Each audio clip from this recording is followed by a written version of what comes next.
नमस्कार दोस्तों। तो जैसा आपने थंबनेल में देखा ही होगा कि छत पे लगाएं हवा से बिजली बनाने वाली ये मशीन, सोलर पैनल हो जाएंगे बेकार। घर पे लगने वाली ये HD6 मिनी विंड टर्बाइन बना रही है 9 किलोवाट तक बिजली। तो वैसे भी मैं काफ़ी समय से सोच रहा था कि विंड टर्बाइन पे एक वीडियो बनाया जाए, क्योंकि विंड टर्बाइन में जो जनरेटर होता है वो एसिंक्रोनस टाइप का जनरेटर होता है।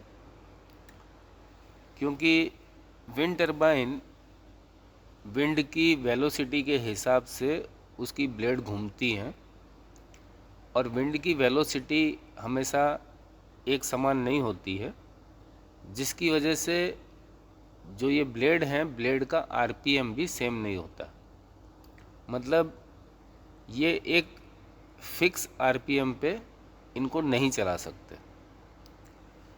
तो इसलिए जो इसमें ऑल्टरनेटर या जनरेटर यूज़ होता है, जो मैकेनिकल एनर्जी को इलेक्ट्रिकल एनर्जी में कन्वर्ट करता है, वो अगर AC है तो एसिंक्रोनस टाइप का जनरेटर होगा, और DC है तो फिर उसमें हमको फील्ड को रेगुलेट करना पड़ेगा, और उससे हम आर्मेचर के वोल्टेज को मेंटेन कर सकते हैं अलग अलग RPM पे। तो ये प्रिंसिपल है विंड टर्बाइन का। तो आइए चलिए देखते हैं कि HD6 विंड टर्बाइन है क्या। तो ये जो पिक्चर है इसमें एक HD6 plus wind turbine show की गई है, और ये जो HD विंड एनर्जी है ये कंपनी है स्कॉटलैंड की, ये इंडिया की कंपनी नहीं है। और ये कंपनी 6 किलोवाट की टर्बाइन बनाती है, जो 11 मीटर प्रति सेकंड की हवा वाले एरिया में यदि लगा दी जाए, जिसमें हवा की गति स्पीड 11 किलोमीटर प्रति सेकंड है, तो उस केस में इसमें जो बिजली पैदा होगी वो 6 किलोवाट होगी। और यदि हवा की स्पीड 11 से ज़्यादा है तो फिर इसका आउटपुट 7 किलोवाट, 8 किलोवाट या फिर 9 किलोवाट तक जा सकता है। तो इसके स्टेटर में इस तरह की वाइंडिंग की जाती है आर्मेचर में, कि अलग अलग RPM पे इसमें आउटपुट जो है वो वेरी कर सकते हैं। अभी जो कंपनी है ये कहती है कि HD6 is regarded by many as turbine of choice and has been one of the world's best selling small wind turbine for over 25 years। 25 साल से ये लोग मार्केट में हैं, और इनका दावा है कि इनकी जो स्मॉल विंड टर्बाइन है उसकी क्वालिटी और ड्यूरेबिलिटी बहुत अच्छी है। कंटिन्यूस ऑपरेशन की गारंटी देते हैं, और इसमें जो रोटर है वो डेल्टा कनेक्टेड रोटर है। तो कहते हैं कि ये यूनिक सिस्टम है जो लेटेस्ट एडवांस कंपोजिट टेक्नोलॉजी पे आधारित है, जिसकी वजह से ब्लेड जो हैं उसको अलाउ किया जाता है, मतलब अलग अलग स्पीड पे रोटर की कंपोजिट टेक्नोलॉजी की वजह से जो जनरेटिंग वोल्टेज है उसको ये रेगुलेट कर सकते हैं। This ensures that turbine can continue operating and producing energy during extreme wind condition। दुर्लभ हवा की अलग अलग गति पर भी इसमें ऑल्टरनेटिव हैं विंड टर्बाइन के, और बहुत ज़्यादा यदि विंड वेलोसिटी बढ़ जाए, विंड की स्पीड बढ़ जाए, तो ये टरबाइन को स्टॉप कर देते हैं ताकि उसको डैमेज होने से बचाया जा सके। तो ये तो खैर हर टरबाइन में होता है, एक क्रिटिकल स्पीड होती है हवा की जिसके बाद ब्लेड को रोक दिया जाता है उसका एंगल चेंज करके। Utilising hydraulic tower ensures minimum down time for service inspection. जैसा कि हाई मास्ट में जो टावर होते हैं जिस पे लाइट लगी होती है, उसमें अंदर एक मोटर होती है और वो मोटर से एक रोप वायर जुड़ा रहता है जो ऊपर के पूरे मैकेनिज्म को पकड़ के रखता है। तो मेंटेनेंस के टाइम पे हम उस मोटर को ऑपरेट करा के हाई मास्ट की ऊपर की असेंबली को नीचे ला सकते हैं और उसमें जो भी रिपेयर है वो करने के बाद उसको फिर से ऊपर लगा सकते हैं। ठीक उसी तरह से अब जो एडवांसमेंट है इसी स्ट्रीट लाइट टावरों में, हाई मास्ट में, तो उसमें क्या होता है कि मोटर न होके एक हाइड्रोलिक सिस्टम होता है और पूरा टावर कुछ ही मिनट के अंदर टिल्ट हो जाता है नीचे से, और फिर काम करने के बाद आप फिर से उसको हाइड्रोलिक सिस्टम की मदद से खड़ा कर सकते हो। तो वही टेक्नोलॉजी इसके अंदर भी है। और इसमें कहा है कि इसका जो सर्विस इंस्पेक्शन है वो 25,000 यूनिट जनरेशन के बाद ज़रूरत पड़ती है, उससे पहले नहीं। Low cost of ownership compare to alternative wind turbine on the market. तो ये तो खैर हर कंपनी दावा करती है कि उसकी टर्बाइन प्रोडक्ट सस्ती है। दूसरा इनका कहना यह है कि इनका जो HD6+ टर्बाइन है जो 6 किलोवाट के लिए डिज़ाइन किया गया है वो 9 किलोवाट तक जा सकता है यदि विंड की स्पीड ज़्यादा है। और इसको 9 मीटर के पोल पे, 15 मीटर या 20 मीटर के पोल पे, जो कि पोल जिन पोल या हाइड्रोलिक टावर है उस पे सेट किया जाता है। इसके इंस्टॉलेशन के लिए जो बेस है वो फिक्स कंक्रीट बेस भी चल सकता है और सीधे ग्राउंड पे भी लगा सकते हैं इसको। HD6+ टर्बाइन अलाउ करती है, फॉलो करती है HD6 पावर कर्व को एक पॉइंट तक जो एक्सपोनेंशियली इंक्रीज होता है हाई विंड स्पीड के साथ। ऐसा क्यों होता है? क्योंकि इसमें एडिशनल कॉपर वाइंडिंग है जो जनरेटर में इंक्लूड की गई है। The design of HD6+ is otherwise the same as HD6 wind turbine. तो ये HD6+ में फैसिलिटी है कि सेम टर्बाइन जो 6 किलोवाट के लिए डिज़ाइन की गई है उसको 9 किलोवाट तक उसका आउटपुट लिया जा सकता है। अब ये इनकी जो विंड टर्बाइन है उसके कुछ पैरामीटर्स दिए हैं कि रेटेड पावर आपको 11 मीटर पर सेकंड की यदि विंड स्पीड है तो आपको 6 किलोवाट मिल जाएगा। एग्रीकल्चर, घरेलू और रिमोट जगह पे जहाँ पे यूटिलिटीज़ हैं और जो जहाँ पे पावर नहीं है वहाँ पे इसको लगाना सही है। दूसरा, ग्रिड के साथ इसको टाई कर सकते हैं या बैटरी को चार्ज कर सकते हैं। उसके ऑप्शन है कि 48 वोल्ट और 300 वोल्ट पे आप चार्ज कर सकते हो। आर्किटेक्चर जो है वो 3 ब्लेड का है और सेल्फ रेगुलेटिंग टाइप का है। रोटर का जो कंप्लीट डायामीटर है वो है 5.6 मीटर का, और स्वेप्ट एरिया जो है जिसमें ये जो ब्लेड है, 3 ब्लेड हैं, तो ब्लेड से बनने वाला जो डायामीटर है ये डायामीटर है 5.6 मीटर, और ये जो एरिया है पूरा जहाँ पे एयर स्वेप्ट होती है, पास होती है, वो है इनका 24 मीटर स्क्वायर का।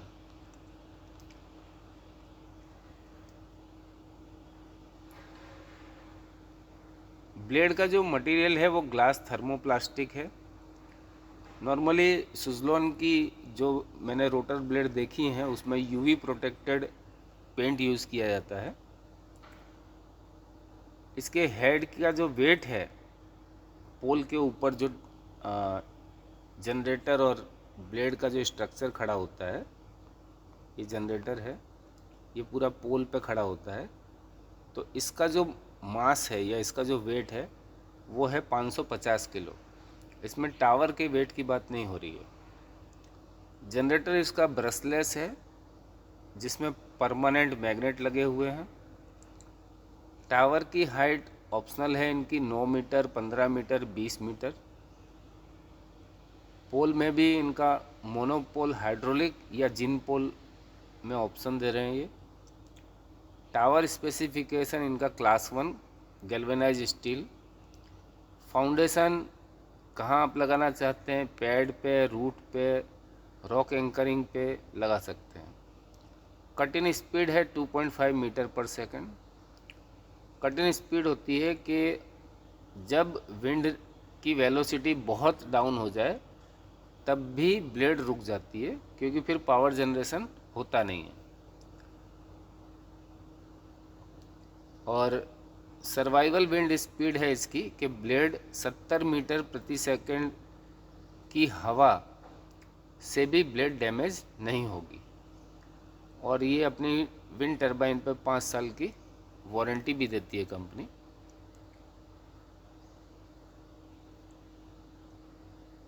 अब ये जो HD6 टरबाइन है, इसने HD6 प्लस का पावर कर्व दिया है, जो कि उसने दावा किया था कि 6 से लेके 9 किलोवाट तक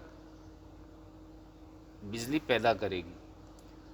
तो मिनिमम रिक्वायरमेंट है, ये मीटर पर सेकंड है दूसरा वाला कॉलम, तो इसमें यहाँ पर भी मीटर पर सेकंड, तो इसमें यहाँ पर जहाँ पे 11 मीटर पर सेकंड है वहाँ ये दिखा रहा है कि पावर जनरेशन 6 किलोवाट के आसपास होगा। और जहाँ स्पीड विंड की 12.5 को क्रॉस करेगी वहाँ पावर बढ़ के 7 किलोवाट हो जाएगा।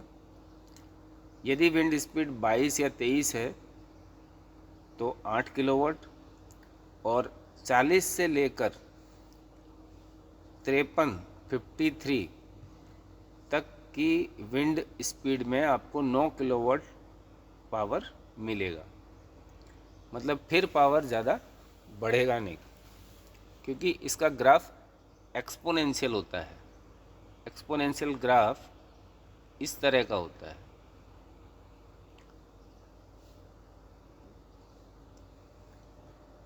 चलिए, अब ये भारत का मानचित्र है और इसमें जो सर्वे ऑफ इंडिया है उसने ये चित्र 2002 में पब्लिश किया था, जिसमें भारत के विभिन्न प्रदेशों में हवा की गति कितनी है उसको कलर से बताया है। तो जहाँ पे विंड स्पीड 55 है उसको पिंक कलर से बताया है। तो जैसे ये एरिया हो गया जहाँ 55 है, और ये एरिया है यहाँ भी 55 है। जहाँ विंड स्पीड 50 है उसको ऑरेंज कलर से शो किया है। जहाँ विंड स्पीड 47 है 47, उसको ग्रीन कलर से शो किया है, राजस्थान मध्य प्रदेश वाला एरिया। जहाँ स्पीड 44 के आसपास है वो ब्लू कलर से है, ये 44 वाला एरिया है। और येलो एरिया 39 मीटर पर सेकंड की स्पीड वाला एरिया है, और बाकी का रेस्ट जो एरिया है वो 33 का है, 33 मीटर प्रति सेकंड। तो जो HD6 प्लस है विंड टरबाइन, तो उसमें मिनिमम स्पीड की रिक्वायरमेंट है 11 मीटर पर सेकंड की। तो हमारे देश के हिसाब से हमारे देश में लगभग सभी जगह विंड स्पीड 33 से ऊपर ही मिल रही है ओवरऑल। तो टरबाइन तो वर्क करेगी। टरबाइन इंडिया के हिसाब से तो डिज़ाइन है, लेकिन अब जो सबसे बड़ा मुद्दा इसमें है वो है कॉस्ट का। तो सोलर पैनल जो होती है, सोलर पैनल में यदि हम 3 किलोवाट की पैनल लगाएं तो एक 3 किलोवाट का जो इंस्टॉलेशन होता है उसकी कॉस्ट अप्रॉक्सीमेटली सब्सिडी काट देने के बाद गुजरात में 1 लाख रुपए आती है। और घर में डोमेस्टिक पर्पज़ के लिए 3 किलोवाट का इंस्टॉलेशन सफिशिएंट माना जाता है कि जिनके घर में किसी भी एक समय पे 2 स्प्लिट एसी चल रहे हैं, एनर्जी एफिशिएंट एसी हैं, और लोड घर का ज़्यादा नहीं है, मतलब रेफ्रिजरेटर वगैरह भी ज़्यादा बड़े नहीं हैं। तो उस केस में 3 किलोवाट का इंस्टॉलेशन काम कर जाता है सोलर के केस में, और कॉस्ट 1 लाख में ये इंस्टॉलेशन ख़त्म हो जाता है। लेकिन जहाँ विंड टरबाइन की बात आती है तो विंड टरबाइन में जो मिनिमम कॉस्ट है पर किलोवाट, 1 किलोवाट की कॉस्ट 1 लाख से लेके 1.5 लाख तक होती है। तो यदि हम इसको सोलर की कॉस्ट से कंपेयर करें 3 किलोवाट का, अगर वैसे तो विंड टरबाइन 3 किलोवाट का है नहीं, 6 किलोवाट का ही है, लेकिन कंपैरिजन के लिए हम 3 किलोवाट का एक विंड टरबाइन ले लें तो उसकी कॉस्ट हमारी 3 से लेकर और 4.5 लाख के बीच में होगी, जो कि सोलर से ज़्यादा कॉस्टली है। तो इकोनॉमिकल तो नहीं है। और विंड टरबाइन में जब विंड टरबाइन चलती है तो नॉइज़ होती है। तो विंड टरबाइन को जहाँ खेत हैं, ज़्यादा भरी बस्ती वाला एरिया नहीं है, वहाँ लगाएंगे तो समझ में आता है कि वहाँ विंड स्पीड भी आपको मिलेगी। और जहाँ मतलब ज़्यादा घनी बस्ती है और जहाँ बड़ी बड़ी टावर्स और मतलब इमारतें हैं, फ्लैट बने हुए हैं, तो वहाँ विंड स्पीड भी नहीं मिलेगी और वहाँ जब आप लगाएंगे तो उसका नॉइज़ पॉल्यूशन भी होगा। तो ये एक इसका डिसएडवांटेज है। बाकी वीडियो में मैंने आपको जो ज़रूरी जानकारी थी वो सब दे दी है। तो आई होप कि इस तरह की कोई भी खबर जो कहीं भी हमको दिखाई दे रही है गूगल पे या कहीं पर भी, तो उसकी पूरी जानकारी होना ज़रूरी है। तो थैंक यू फॉर वॉचिंग। नमस्कार।